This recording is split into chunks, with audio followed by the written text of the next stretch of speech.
We're returning to the scene and doing our very best not to recreate it. The drone disaster on Pearl Street, okay? That might be a little bit of an exaggeration, but this is where Robin says she saw a drone crash 2 weeks ago during the farmer's market.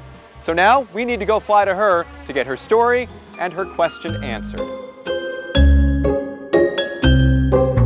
My name is Robin Walker, and I think drones are of good use to society today, but they're a nuisance in public events and outings. I was attending the farmer's market at Platt Park on Pearl Street. I heard a drone fly over. Everyone in the place was looking up to see what that noise was.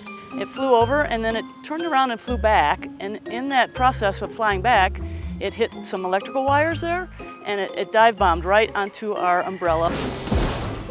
It hit and fell apart and caused major damage to the umbrella. The question is there any regulations of drones flying over public outings like that? It depends, actually. Denver's only rule is no drones in city parks. The city defers to the FAA for everything else. Here's where it gets complicated. We don't know if the bozo who crashed this drone had a commercial drone pilot license or not. The FAA says commercial drone pilots can't fly directly over people unless they get a waiver, or the people they're flying over are part of the flight team.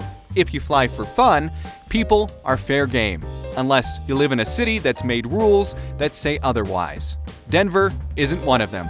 Sorry, Robin. I think we can get pictures just as well with standing people and cameras, old-fashioned way, I guess.